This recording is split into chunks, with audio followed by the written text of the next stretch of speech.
everybody ready? Now, I'm gonna get copies of this. How many outlets do we have here? 5? 1, 2, 3, 4, 5, 6. Okay, we'll do that. I'm Phil Pavro. I'm the Ontario County Sheriff. To my left is the Honorable District Attorney of Ontario County, Jim Ritz. To my right is Lieutenant David Serencione, who is the Chief and Commander of the Criminal Investigation Division of the Ontario County Office of Sheriff. If everybody's all ready, at 10:19 a.m. this morning, April 1st, the Ontario County Sheriff's Office Emergency 911 Dispatch Center received a call reporting a student with a handgun at the Red Jacket High School office, which is located on Route 21 in the town of Manchester, Ontario County. School staff disarmed and detained the 15-year-old male student before deputies arrived. The middle high school complex at Red Jacket was placed on lockdown. The juvenile suspect was removed from the school campus by sheriff's deputies and is currently in custody. Once the student was disarmed, no further threat existed to the students, faculty, and staff at the Red Jacket School complex. This incident remains under investigation. The actions of the Red Jacket High School staff to calm and eventually disarm this student were truly heroic. I can't emphasize that enough, that the members of the Red Jacket School staff that dealt with this individual performed an act that was truly, again, of a heroic nature and potentially averted a serious situation. The Red Jacket School Administration also is to be commended for providing their staff regular training specifically for emergency response and lockdown procedures. Again, being under investigation, I'm sure that there are some holes in what I just said that you would like to ask some questions. We'll do the best we can, but please understand that because this is under investigation, because we're dealing with a 15-year-old youth, and because we're dealing, again, with a with a school community, we want to, at this time, preserve the privacy for the school staff that had specific contact with this student and were involved in this situation this morning. Sheriff, could you talk possibly about what you learned about a motive? What was the student thinking about doing? Why did he bring a gun? Again, because the incident is under investigation, because we're dealing with a 15-year-old, because of the situation that we are currently involved in with the criminal investigation, we haven't determined a motive. We may never determine a specific motive. But again, the situation that presented itself truly was significant, and the potential for danger. And I think one of the major messages that I want to emphasize today is how the school staff reacted and did a tremendous job in keeping the other students, faculty, and staff safe. We heard there was a list. Sorry if you addressed it already. There was a list that was found on him. Can we confirm that at all or talk about that? I'm not aware of any list. So don't know anything about a list? Nope, okay. not true. No. Are there metal detectors in school? How was the gun detected? So the situation, Red Jacket does not have metal detectors in the school. And this is a situation where this was a student who's actually in with a staff member when the gun was found, when it was determined that he had a handgun, and that's about as much as we can say. But it was not a result of metal detectors because, again, Red Jacket does not have metal detectors at the doors. So it was over the course of a conversation with a staff member that they realized there was a gun on the student, or did they notice it? I'm unclear on that. I think the initial is a fair assessment. It was dealing with the staff member and the staff member just being alerted and aware of what was going on. You talk about the heroics. Mhm. Can you tell us a little bit about, how staff members reacted and what made it so extraordinary? Their actions, again, in trying to diffuse the situation by keeping the student calm, trying to keep the student relaxed, trying to make a connection of support and understanding for this child and this child's apparent need at that time to have some companion, to have an adult converse with him in a time of need for the student that truly emphasized the empathy and compassion of the staff member.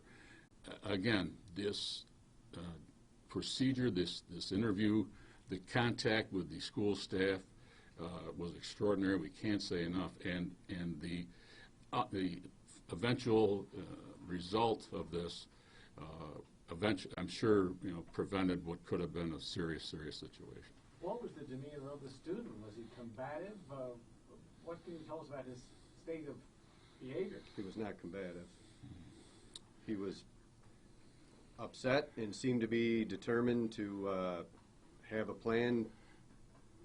Brought the firearm to school, and the staff member engaged him in conversation and kept him calm for some time until the staff member felt that there was an opportunity to do so and was actually able to disarm the student. What precipitated the contact with the staff member and the conversation?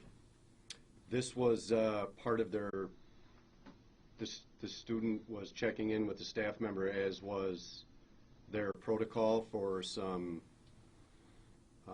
contact he had had with the school in the past couple weeks, where he was routinely checking in with the office in the morning when he came in. What was the nature of that contact? What precipitated the contact? Yeah, I mean, I would defer that to the school. And I don't think we can get into that, other than to say in generalities that this particular student had a routine where when he came to school in the morning, he would meet with staff members and just have a dialogue and make sure that he was in school and prepared to go through a day of training. What was this plan? You mentioned that. What did he seem to be discussing or have in mind? Or obviously there was something that... Again, that's all part of this investigation that's still ongoing. We're talking about a juvenile here. We don't want to get into the specifics of that, but the important thing is that the staff member was able to engage him and calm him down and prevented anything from happening. Engage and establish that there was some kind of a plan. Yes. To use the gun at the school. Well, that hasn't been identified yet, Right. and that's still part of the ongoing investigation. Again, we talked about motive, and what exactly the individual's plans were for this morning is still under investigation and not officially determined at this time. Can you describe how the student was disarmed? Not really. Yeah, I don't know if we want to get into that. Not really. We have to be sensitive as it relates to not only the student. I mean, that's important. The staff members as well as the other students at the school. What I would say is the Sheriff's Department has provided what I would consider to be very good training as it relates to this kind of situation, that the staff was aware and participated in that training and really carried it out. You couldn't ask for it to have been executed in a better way.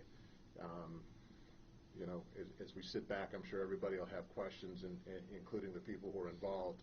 But when you sit there and you realize that this was the best possible outcome, nobody got hurt, nobody was shot, nobody was injured, you really can't second guess. But that training, again, provided by the Sheriff's Department to the schools was so important to the de-escalation. I don't know if you can get into what kind of gun it was, or just based on what was found on him, or the nature of the weapon, how much damage could have been done, or how much damage he intended to do with the weapon. Well, again, you're looking for us to speculate intent. We certainly are not at that stage of the investigation. Again, state of mind, intent, motive is still a subject that we're actively pursuing. Was the gun loaded? You have an issue with that? No. Yes, it was loaded. Was there ammunition on the student? The gun was loaded, so. Was there any Yeah. extra ammunition? Yes. There was, Yes, yeah, yes, there was a a- second clip. Yeah, A second clip, was that it? mm-hmm, So it was a loaded gun with a second clip? correct. It sounds like this could have been a really dangerous situation at any second. Would you describe it that way? Well, again, as we have indicated, this was certainly a potentially volatile situation.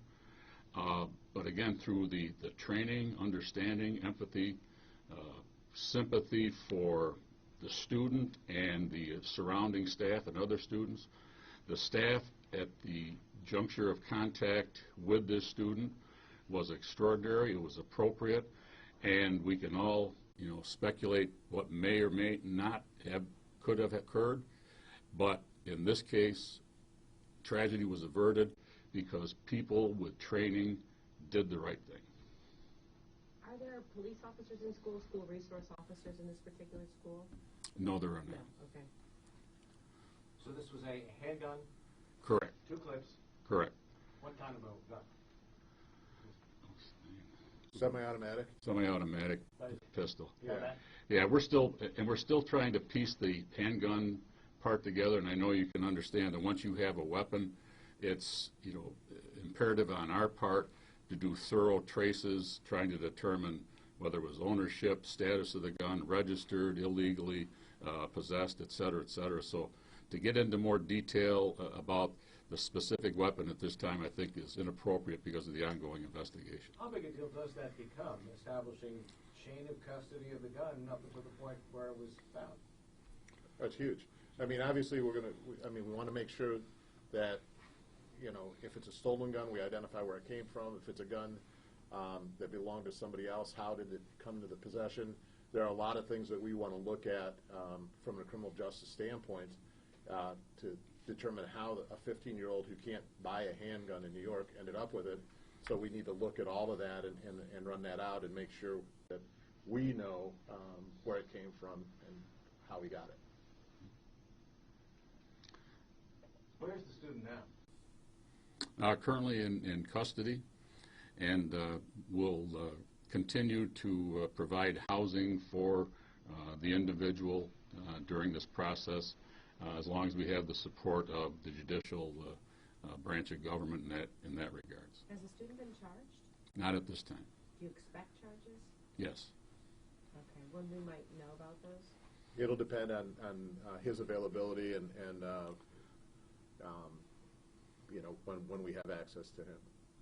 Is there a mental health component to this at all? That's a tough call.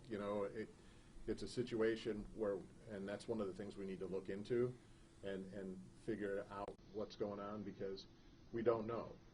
We don't know what's going on. When a 15-year-old comes to school with a loaded gun, we have to assume that there's some sort of issue there, and determining what that is and making sure we're addressing it is, one of the things we really have to work on at this point. Did the district resume normally? I mean, how are the students, staff? The district and, each of us here, had the immediate opportunity to work with them at the school, and their response was extremely professional and well thought out.